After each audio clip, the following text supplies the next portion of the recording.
कोई भी सपना साकार करने के लिए सबसे जरूरी है सही कोच का होना। चुनिए NISM क्लासेस को और करें अपने NISM and NCFM का सपना साकार। Download the app now.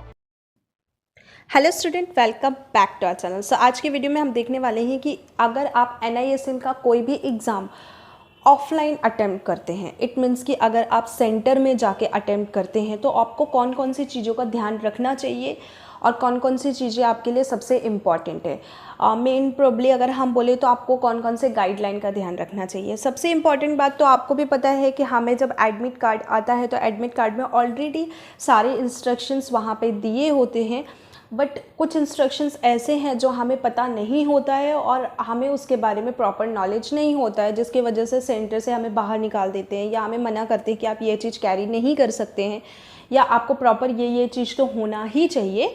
तो मैं आज आपके वीडियो में आपको यही सारी चीज़ें इन्फॉर्मेशन प्रोवाइड कराने वाली हूँ।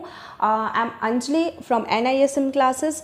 फर्स्ट इम्पॉर्टेंट थिंग कि अगर आप NISM और NCFM की प्रिपरेशन करते हैं तो उसमें हम आपको 100% गारंटी प्रोवाइड कराते हैं फर्स्ट अटैम्प्ट में एग्ज़ाम निकाल के देने के लिए। अगर आपको शॉर्ट टाइम में भी एग्ज़ाम क्लियर करना है तो भी हम करवा के देते हैं, जो कि NISM में 26 कोर्सेज होते हैं और NCFM में 42 कोर्सेज होते हैं। तो आप जो भी कोर्स करना चाहते हैं वो आप हमारे थ्रू कर सकते हैं।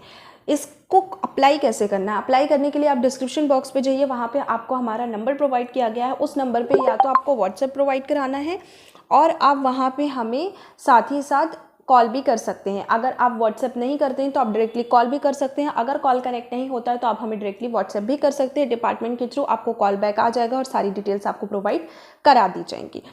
साथ ही साथ आप हमारे सोशल मीडिया प्लेटफॉर्म पे भी हमें फॉलो कर सकते हैं, लाइक इंस्टाग्राम पे, टेलीग्राम पे आप हमें फॉलो कर सकते हैं। साथ ही साथ आप हमें और भी हमारे खुद की वेबसाइट पे आप हमें जाके फॉलो कर सकते हैं। हमारा वेबसाइट भी आप चेक कर सकते हैं, वहाँ पे रिव्यूज़ चेक कर सकते हैं, वहाँ पे क्या प्राइजेस हैं वो चेक कर सकते हैं, कोर्सेज़ की फ़ी और डिटेल्स वगैरह कि कौन कौन से कोर्सेज़ हाईलाइटेड है। सेकेंड चीज़ ये कि आप चाहे तो प्ले स्टोर पे भी आपको हमारा खुद का एप्लीकेशन प्रोवाइड किया गया है, वहाँ से भी आप उसे डाउनलोड करके और सारी चीज़ें चेक कर सकते हैं, या जो भी आपको क्वेरीज़ है वहाँ से आप हमें डायरेक्ट चैट कर सकते हैं अगर आप व्हाट्सएप के थ्रू नहीं कर पाते हैं तो चलिए पहले तो हम आज के वीडियो में देखेंगे कौन कौन सी चीज़ें सबसे इम्पॉर्टेंट है। तो स्टूडेंट, जब भी आप एग्जामिनेशन के लिए अप्लाई करते हैं तो आपको एक एडमिट कार्ड प्रोवाइड किया जाता है, जो कि आप अपने NISM के ऑफिशियल वेबसाइट पे लॉगिन करने के बाद में आप इस एडमिट कार्ड को एक्सेस कर सकते हैं। आप इसे डाउनलोड कर सकते हैं और आपको इसका प्रिंट आउट निकालना चाहिए। अभी जो नॉर्मल रूल्स मैंने देखे हैं कुछ सेंटर्स में, तो वो क्या करते हैं कि अगर आप इन केस ऑफ, मैं तो आपको यही बोलूँगी कि आप हार्ड कॉपी लेके ही जाओ, बट इन केस ऑफ अगर आप हार्ड कॉपी कैरी नहीं कर पाते हैं एडमिट कार्ड का, तो उस टाइम पे आप अपने मोबाइल फ़ोन में भी उन्हें आपका एप्लीकेशन दिखा सकते हैं। मतलब कि आपका जो भी एडमिट कार्ड है वो आप दिखा सकते हैं, क्योंकि उनके पास ऑलरेडी डेटा अवेलेबल होता है वहाँ पे। ठीक है, तो इन केस ऑफ अगर आप नहीं ले जा पाते हैं या आपके नियर बाई ज़ेरॉक्स सेंटर नहीं है, या इन केस ऑफ अगर आप चाहते हैं कि गए हैं शॉप में और नहीं हो पाया, तो आप विदाउट एडमिट कार्ड भी जा सकते हैं, बट मोबाइल फ़ोन में ज़रूर उस चीज़ को कैरी करके रखो। और मोबाइल फ़ोन तो आपको भी पता है कि अलाउ नहीं होता है, बट उसके बाद वो लोग मोबाइल फ़ोन आपको लॉकर में या फिर एक सेफ जगह पे रखवा देते हैं सेंटर हॉल पे ही। ठीक है, सेकेंड चीज़ ये कि आप बहुत सारे सेंटर ऐसे हैं जो बॉटल वगैरह कैरी नहीं करने देते हैं, तो आप बॉटल वगैरह मत लेके जाइए। बिकॉज ऑफ आप किसी भी कॉलेज में या NSC IT सेंटर में देते हैं तो वो लोग आपको लॉकर तो प्रोवाइड कराते ही हैं, बट साथ साथ पानी वानी की भी व्यवस्था देते हैं। तो आप अगर बॉटल वगैरह कैरी नहीं करते हैं तो वो अच्छी बात है, क्योंकि वो वापस से निकलवा ही देते हैं। थर्ड वन कि आपके पास में आपका ओरिजिनल जो आइडेंटिटी प्रूफ होता है, जो कि पैन कार्ड और आधार कार्ड, दोनों में से कोई भी चलेगा। ज़रूरी नहीं है कि आपको पैन कार्ड ही लेके जाना है, ज़रूरी नहीं है कि आपको आधार कार्ड ही ले जाना है, बट दोनों में से किसी एक में, या फिर आप ड्राइविंग लाइसेंस भी ले जाते हैं, या फिर आप आपका पासपोर्ट भी लेके जाते हैं, बट आपका फ़ोटो जो है ना वो क्लियर होना चाहिए।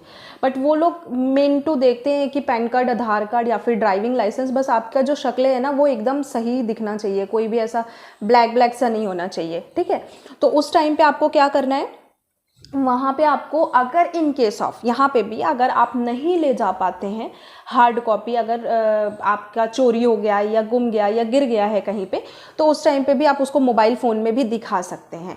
तो कुछ सेंटर ऐसे हैं जो कि एक्सेप्ट कर लेते हैं उस चीज़ को, कई कॉलेजेस ऐसे हैं, बहुत अच्छे कॉलेजेस होते हैं जो एक्सेप्ट कर लेते हैं, बट कहीं कहीं पे एकदम इंस्ट्रक्शंस रहते हैं कि अगर आपके पास नहीं है तो आप हार्ड कॉपी दिखाओ, और अगर हार्ड कॉपी आप लेके नहीं आए हो तो आप सॉफ्ट कॉपी दिखा सकते हो, बट कहीं कहीं पे वो चीज़ अलाउ नहीं करता है।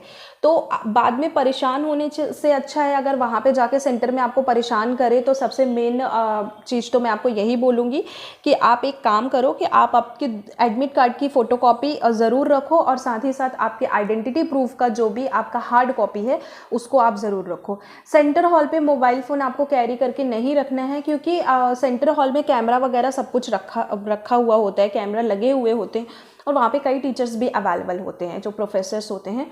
तो मैं तो आपको यही बोलूँगी कि मोबाइल फ़ोन आप मत रखो, क्योंकि इन केस ऑफ अगर आपकी चेकिंग होती है, आपने मोबाइल फ़ोन भले ही स्विच ऑफ करके रखा हुआ है, ठीक है, तो अगर चेकिंग होती है तो वहाँ पे एक प्रॉब्लम हो सकती है कि फिर वो आपको वहाँ से निकाल भी सकते हैं, तो आपको वो सेंटर पे आपका एग्ज़ाम वहीं पे छोड़ के जाना पड़ेगा।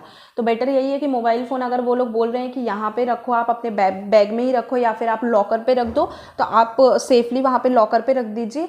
कई सेंटर ऐसे हैं जैसे मुंबई हो गया, या कई सेंटर ऐसे जहाँ पे NSC-IT के जो सेंटर होते हैं वो लोग लॉकर प्रोवाइड कराते हैं, ठीक है।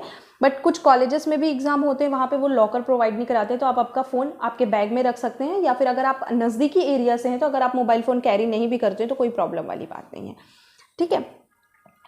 थर्ड वन मैं आपको एक इम्पॉर्टेंट चीज़ बताने वाली हूँ जो कि बॉयज़ के लिए है। मोस्ट प्रोबेबली बॉयज़ के लिए मैं यही बोलूँगी कि कई कॉलेजेस और कई सेंटर ऐसे हैं जो मेरे कई स्टूडेंट के सामने ही ये चीज़ हुई और तो मैं आपको यही बोलूँगी कि आप शूज़ कैरी करके ही जाओ, आप स्लीपर पे मत जाओ, क्योंकि अगर आप शूज़ कैरी, अब आप कमेंट सेक्शन पे भी कमेंट कर सकते हैं कि ये चीज़ कितने लोगों के साथ हुआ है।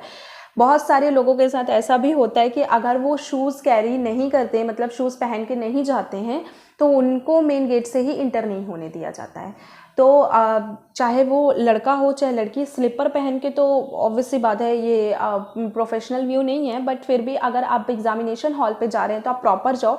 कपड़े मैटर नहीं करता है, अगर आप जीन्स कैरी करके जा रहे हैं तो कोई प्रॉब्लम नहीं है, आप जीन्स भी कैरी कर सकते हैं, बट आप शूज़ पहन के जाओ। बॉयज़ के लिए बोल रही हूँ, गर्ल्स क्या है, सूट भी कैरी करती हैं, लेगी कुर्ती कैरी करती हैं, तो उस टाइम पर क्या होता है कि आप वो फ्लैट्स वगैरह भी पहन के जाती हैं तो उतना प्रॉब्लम नहीं होता, बट बॉयज़ के लिए शूज़ कंपलसरी है।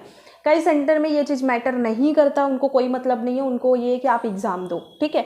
बट कई सेंटर में ऐसा है कि वहाँ पे शूज़ कैरी करके जाना है, कुछ कॉलेजेस ऐसे हैं वहाँ पे वो आपको नहीं करने देंगे। अब बात आता है मास्क। अभी तो आपको भी पता है कोविड का सीज़न टोटली चला ही गया है, बट फिर भी NSC-IT के जितने भी सेंटर्स होते हैं वहाँ पे मास्क कैरी करके रखना बहुत ही इंपॉर्टेंट। अगर आपका जो लोकेशन है वो NSC-IT का है, या फिर आप जाके किसी भी फाइनेंशियल कंपनी में या आप कॉलेजेस में दे रहे हो, तो वहाँ पे तो वो लोग मास्क कैरी करने के लिए 100% बोलते हैं। अभी तो कई कॉलेजेस वगैरह में इतना इंपॉर्टेंट नहीं है कि मास्क आप कैरी करो कि नहीं करो, बट अगर यहाँ पे लिखा हुआ है एडमिट कार्ड पे, तो एडमिट कार्ड में अगर आपके पास वो चीज़ है तो वो आपको कैरी करके ही जाने चाहिए कि आपको वो लोग बाहर ना निकाल सके। देखो कोई बहुत ही ऐसा स्ट्रिक्ट रिस्ट्रिक्शन तो रहता नहीं है। अगर 3 बजे का एग्ज़ाम है तो यहाँ पे लिखा होता है कि 2:30 बजे से 2:30 बजे तक आप आ जाओ, या आपका एग्ज़ाम अगर 12 बजे है तो वो बोलते हैं 11:30 तक आप लोग आ जाओ। बट अगर आप एक 15 मिनट या 10 मिनट पहले भी पहुँचते हो तो वो लोग इंटर कर देते हैं, कोई ऐसा प्रॉब्लम नहीं कि वो आपको भगा देंगे, ठीक है। तो आपको वो सारी चीज़ें कैरी करके रखनी होती है। और सबसे इम्पॉर्टेंट बात यही है, अब बोलना वाली हूँ मैं आपको, कि जो जो इंस्ट्रक्शंस दिया हुआ है वो आप रखो, टाइमली आप पहुँचो वहाँ पे। और 2 घंटे का एग्ज़ाम है, तो अगर जैसे आप 2:45 बजे, जैसे 2:30 बजे भी अगर आप इंटर होते हो ना, तो वो लोग आपको सिटिंग के लिए दे देते हैं, और आप अपने सिस्टम पे आपको क्या करना होता है, वहाँ पे आपका जो भी रजिस्ट्रेशन नंबर, जो इनरोलमेंट नंबर रहता है, वो आप वहाँ पे फिल करोगे, और उसके बाद आपका मंथ, ईयर और डेट ऑफ बर्थ जो भी रहता है वो वहाँ पे फिल करोगे, एग्ज़ाम आपका स्टार्ट हो जाएगा। तो अगर आप 2:45 बजे स्टार्ट करते हो तो 4:45 बजे वो ख़त्म होता है, तो 10-15 मिनट वो लोग आगे पीछे भी कर देते हैं। और अगर राइट 3 बजे चालू होता है तो 5 बजे, मतलब पूरे प्रॉपर आपको 2 घंटे मिलते हैं। बाकी इंस्ट्रक्शंस तो आपको कॉलेज वाले या सेंटर वाले आपको सारा प्रोवाइड करा देते हैं, तो कोई ऐसा बड़ा इस पर कोई प्रॉब्लम वाली बात नहीं है। बस आप अगर बॉयज़ हो तो आप शूज़ कैरी करके जाओ, अपना आधार कार्ड, पैन कार्ड आप रख के जाओ, और आपका एडमिट कार्ड आप लेके जाओ हार्ड कॉपी पे, और साथ ही साथ उसके अलावा आप एक मास्क रख लो। उसके अलावा आपको कुछ भी ऐसा वेरिफिकेशन या आपको कोई भी आधार कार्ड वेरिफिकेशन वगैरह ऐसा कुछ भी नहीं होने वाला है। नॉर्मल वेरिफिकेशन ही होता है और आप रिलैक्स होकर एग्ज़ाम दो। क्वेश्चंस को बहुत अच्छे से पढ़ो और 2-2 बार 3-3 बार क्वेश्चन को पढ़ो। कभी कभी ऐसा होता है कि जल्दी में हम कुछ क्वेश्चंस गलत अटैम्प्ट कर जाते हैं, बट बाद में जब हम उसको रिलैक्स मोड पे पढ़ते हैं तो हमें लगता है अरे इसका ये आंसर नहीं, ये था। तो ऐसे टाइम पे आपको क्या करना है कि क्वेश्चन को ना 2 बार 3 बार हमेशा पढ़ना। अगर एक बार आप अटेंड कर लिए तो दोबारा वापस से फिर उसको पढ़ो, क्योंकि 2 घंटा इनफ होता है। 120 मिनट रहते हैं हमारे पास 100 क्वेश्चन अटेम्प्ट करने के लिए, जिसमें से कुछ क्वेश्चंस तो ऐसे रहते हैं जो कि हमें बहुत अच्छे से आते हैं, पर कुछ क्वेश्चन में हम कंफ्यूज होते हैं। और हाँ, न्यूमेरिकल क्वेश्चंस भी बहुत आते हैं, ट्रू फॉल्स के क्वेश्चन ज़्यादातर आते हैं। तो बहुत ही रिलैक्स मोड में अच्छे से आप अगर क्वेश्चन पढ़ते हो तो एग्ज़ाम आपका निकलता है। माइनस मार्किंग होता है 0.25 का। किसी क्वेश्चन में एकदम भी श्योर नहीं हो आपकी ये क्वेश्चन का आंसर यही है तो प्लीज़ उसे आप अटेम्प्ट ना करो, क्योंकि वो माइनस मार्किंग रहता है।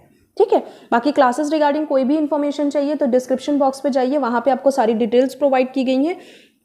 अब यहाँ पे मैंने ऑफलाइन मोड के बारे में आपको बताया हुआ है। नेक्स्ट वीडियो में मैं आपको ऑनलाइन मोड के बारे में बताऊंगी कि ऑनलाइन अगर आप एग्जाम अटेम्प्ट करते हैं तो आपको कौन कौन से इंस्ट्रक्शंस का ध्यान रखना चाहिए। साथ ही साथ आप चाहते हैं कि आपके प्रॉपर कोई टॉपिक्स है जिस पे मैं वीडियो बनाऊं तो आप मुझे वो भी कमेंट सेक्शन पे ही कमेंट्स कीजिएगा, मैं उसे आपको नेक्स्ट वीडियो में एक्सप्लेन करने की कोशिश करूँगी।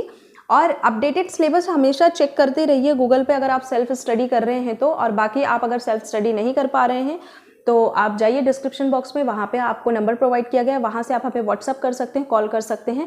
डायरेक्टली डिपार्टमेंट से आपको कॉल आ जाएगा और आपका एग्जाम फर्स्ट अटेम्प्ट में क्लियर हो जाएगा। चलिए अब मिलते हैं नेक्स्ट वीडियो में, तब तक के लिए take care of your health and your family. जय हिंद एंड ऑल द बेस्ट।